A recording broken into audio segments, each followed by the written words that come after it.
Alhamdulillahi Rabbil Alamin wal aqibatu lil muttaqin wala udwana illa 'alal zalimin. Asyhadu an la ilaha illallah al-malikul haqqul mubin wa asyhadu anna Muhammadan 'abduhu wa rasuluhu as-sadiqul wa'dil amin. Allahumma salli wa sallim wa barik ala sayyidina wa maulana Muhammadin wa ala alihi wa ashabihi wa man tabi'ahum bi ihsanin ila yaumiddin. Amma ba'du, fa ya ibadallah, usikum wa nafsi bitaqwallah, faqad fazal muttaqun. Wa laqad qala ta'ala, a'udzu billahi minasy syaithanir rajim. Bismillahirrahmanirrahim. Ya ayyuhalladzina amanu taqullaha wa qulu qawlan sadida yuslih lakum a'malakum wa yaghfir lakum dhunubakum wa man yuti'illaha wa rasulahu faqad faza fawzan 'azima. Shadaqallahul 'azim. Ma'asyiral muslimin, jamaah salat Jumat yang dimuliakan Allah Subhanahu wa taala. Marilah kita jadikan ibadah kita pada siang hari ini sebagai ibadah yang benar-benar bernilai di sisi Allah Subhanahu wa taala, dengan mengikhlaskan niat kita, dengan menundukkan hati kita, serta kita berusaha untuk meraih kekhusyuan di dalam ibadah ini.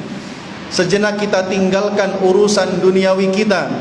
Marilah sejenak kita matikan dan kita letakkan alat komunikasi yang saat ini berada di tangan kita. Marilah sejenak kita khusyuk menghadap kepada Allah Subhanahu wa taala.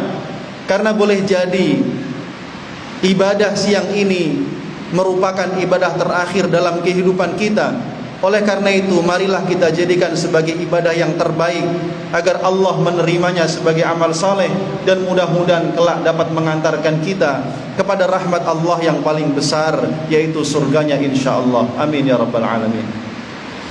Ma'asyiral muslimin, jamaah rahimakumullah. Marilah kita belajar dari hikmah yang didapatkan oleh para ulama. Karena itu merupakan saripati dari berbagai macam ilmu yang telah mereka pelajari selama puluhan tahun, baik dari Al-Quran ataupun dari sunnah-sunnah Rasulullah SAW. Karena hikmah adalah milik seorang mukmin, dimanapun ia mendapatinya, maka ia berhak untuk memperolehnya, mempelajarinya, bahkan juga mengamalkannya dalam kehidupan. Diceritakan bahwa suatu hari Imam Syaqiq al-Balkhi bertanya kepada muridnya yang sangat terkenal, yaitu Hatim al-Asam. Ia bertanya, sudah berapa lama engkau menuntut ilmu dariku? Maka muridnya itu pun menjawab, 33 tahun. Lalu gurunya bertanya, apa saja yang telah engkau pelajari dariku selama 33 tahun ini? Maka muridnya menjawab, hanya 8 hal. Maka gurunya pun terperangah dan mengatakan, inna lillahi wa inna ilaihi raji'un. Telah aku habiskan umurku untuk mempelajarimu dan untuk mengajarimu dan mendidikmu, namun engkau mengatakan kepadaku engkau hanya belajar 8 hal. Lalu kemudian sang guru meminta kepada muridnya untuk menyebutkan 8 hal tersebut. Maka Hatim al-Asam mengatakan, benar ya Syekh, aku hanya mempelajari 8 hal saja. Yang pertama adalah, aku lihat setiap manusia memiliki sesuatu atau orang yang dia cintai sebagai kekasih hatinya. Namun manakala ia mati dan kekasihnya itu mengantarkannya ke dalam kuburannya, maka setelah itu kekasihnya pun pergi meninggalkannya. Maka kemudian melihat hal itu, aku memilih amal saleh sebagai kekasihku, agar kelak ketika aku mati, ia tetap menemaniku di dalam kuburku.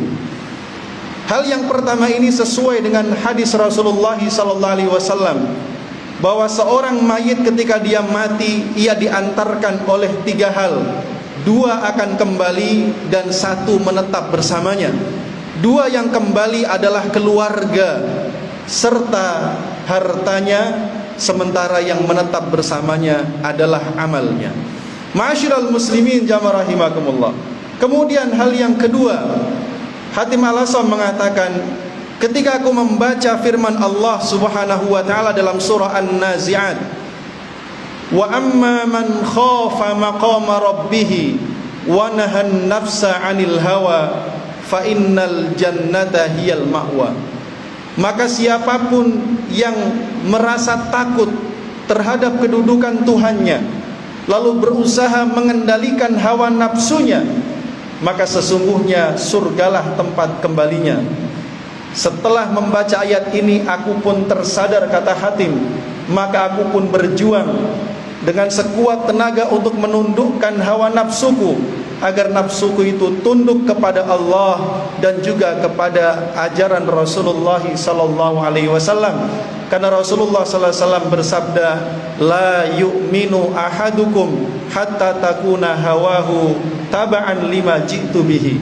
Tidak beriman dengan sempurna salah seorang di antara kalian sehingga hawa nafsunya tunduk mengikuti setiap ajaran yang aku berikan. Ma'asyiral muslimin jamaah rahimakumullah. Kemudian pelajaran ketiga yang didapati Hatim Al-Asam adalah, aku perhatikan manusia selalu memuliakan dan menyimpan harta benda berharga yang mereka miliki. Lalu ketika aku membaca firman Allah Subhanahu wa taala, ma indakum yanfadu wa ma indallahi baq. Seluruh yang ada di sisi kalian pasti akan lenyap, sementara apapun yang berada di sisi Allah pasti akan kekal abadi. Karena itulah setiap kali aku memperoleh sesuatu dari harta dunia ini, aku selalu berusaha untuk menafkahkan sebagiannya di jalan Allah agar ia dapat kekal kelak aku temui di akhirat. Hal ini tentu sesuai dengan hadis Rasulullah sallallahu alaihi wasallam, yaqulu abdi mali mali. Setiap orang mengatakan, ini hartaku, ini rumahku, ini asetku, ini kekayaanku. Lalu Rasul pun mengatakan, sementara tidak ada yang dia miliki pada hakikatnya kecuali hanya 3 hal yang dia makan dan itu telah habis, yang dia pakai dan pasti akan usang, lalu yang ketiga yang dia sedekahkan, itulah yang ada tetap bersamanya kekal sampai ke akhirat. Ma'asyiral muslimin jamaah rahimakumullah. Hal yang keempat dari Hatim Al-Asam, dia pun mengatakan, aku melihat setiap manusia berusaha mengejar harta, kedudukan, kehormatan, bahkan juga kemuliaan nasab. Namun setelah aku benar-benar mempelajarinya, ternyata semua itu tidak ada apa-apanya. Lalu ketika aku bertemu dengan firman Allah Subhanahu wa taala, inna akramakum indallahi atqakum. Sungguh yang paling mulia di antara kalian adalah yang paling bertakwa di sisi Allah Subhanahu wa taala. Lalu karena itulah aku pun berusaha keras untuk beramal mewujudkan ketakwaan agar kelak aku memperoleh kedudukan yang mulia di sisi Allah Subhanahu wa taala. Ma'asyiral muslimin jamaah rahimakumullah. Kemudian hikmah kelima yang disebutkan oleh Hatim Al-Asam, dia mengatakan, aku melihat manusia saling mencela dan melaknat. Mereka bermusuhan satu sama lain, tidak lain adalah karena hasad, kedengkian di antara mereka. Lalu ketika aku membaca firman Allah Subhanahu wa taala, nahnu qasamna bainahum ma'isyatahum fil hayatid dunya. Sungguh kami telah membagikan untuk mereka, yaitu sumber penghidupan mereka di dunia ini. Maka aku menyadari firman Allah ini mengajarkan kepada kita bahwa semua makhluk telah dibagi rizkinya dan sumber rizkinya oleh Allah Subhanahu wa taala. Maka aku pun berusaha meninggalkan penyakit hasad, kedengkian. Aku jauhi permusuhan dengan manusia, sehingga aku pun kemudian tidak bermusuhan dengan siapapun di antara mereka. Ma'asyiral muslimin jamaah rahimakumullah. Kemudian hikmah yang keenam yang disebutkan oleh Hatim Al-Asam, aku melihat manusia saling menzalimi, saling menganiaya dan membunuh satu sama lain. Padahal Allah Subhanahu wa taala berfirman, "Innasyaitana lakum adu, fattakhidhuhu aduwa." Sesungguhnya setan itulah yang benar-benar menjadi musuh bagi kalian, maka jadikanlah setan itu sebagai musuh. Oleh sebab itulah aku tinggalkan permusuhan dengan manusia dan kujadikan setan sebagai satu-satunya musuhku dalam kehidupan ini. Maka aku pun selalu mewaspadai godaannya, mewaspadai bisikannya. Aku menghindari rayuannya dengan sekuat tenaga, sehingga dengan sendirinya setan itu pun kemudian menjadi musuh dalam kehidupanku. Ma'asyiral muslimin jamaah rahimakumullah. Kemudian hikmah ketujuh yang disebutkan oleh Hatim, aku melihat setiap orang hanya demi sepotong roti, mereka rela menghinakan diri, melakukan apa saja, bahkan perkara-perkara yang diharamkan oleh Allah Subhanahu wa taala. Lalu ketika aku membaca firman Allah Subhanahu wa taala, "Wa ma min dabbatin fil ardi illa 'alallahi rizquha," bahwa tidak ada satupun binatang melata di muka bumi ini melainkan Allah telah menanggung rizkinya. Maka aku pun tersadar bahwa diriku adalah salah satu di antara yang melata di muka bumi itu, dan aku sadar bahwa Allah telah menjamin rizkiku. Oleh karena itu, aku sibukkan diriku untuk menunaikan kewajibanku kepada Allah Subhanahu wa taala, dan aku tidak pernah lagi merisaukan sesuatu yang telah dijamin oleh Allah untukku. Ma'asyiral muslimin jamaah rahimakumullah. Kemudian yang terakhir, yang kedelapan, hikmah yang disampaikan oleh Hatim Al-Asam, dia mengatakan, aku melihat semua orang bergantung kepada makhluk.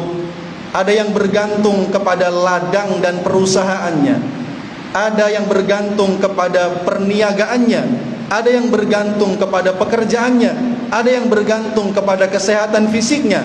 Lalu aku membaca firman Allah Subhanahu wa taala, "Wa may yatawakkal 'alallahi fahuwa hasbuh." Siapapun yang bertawakal kepada Allah, maka niscaya Allah akan mencukupi keperluannya. Oleh karena itulah aku pun bertawakal, hanya menggantungkan hidupku kepada Allah saja. Dialah yang maha perkasa dan maha agung, dan Allah pun mencukupi semua kebutuhanku. Mendengar semua jawaban ini, ma'asyiral muslimin jamaah rahimakumullah, Al-Balkhi gurunya lalu kemudian mengatakan, wahai Hatim, semoga Allah memberikan taufik kepadamu untuk dapat benar-benar mengamalkan 8 hal yang telah engkau pelajari itu. Ma'asyiral muslimin jamaah rahimakumullah, tentu sejauh ini telah banyak kalimat-kalimat hikmah, mutiara-mutiara hikmah, nasihat-nasihat yang kita dengar dan yang kita dapatkan. Semua itu tidak akan bermanfaat kecuali apa yang kita amalkan. Oleh karena itu, marilah kita benar-benar berusaha mengisi kehidupan kita ini dengan mengamalkan berbagai macam ilmu, hikmah yang kita dapati dari ulama-ulama kita yang ikhlas, yang mereka telah mengambil itu semua dari rujukan utama agama kita, yaitu Al-Quran dan Sunnah Rasulullah SAW. Karena siapapun yang berpegang teguh dengan keduanya akan lurus jalan kehidupannya, akan bahagia kelak di dunia, bahkan juga sampai ke surga Allah Subhanahu wa ta'ala. Barakallahu li walakum fil Qur'anil azim, wa nafa'ani wa iyyakum bima fihi minal ayati wa dzikril hakim, wa taqabbala minni wa minkum tilawatahu, innahu huwal ghafur.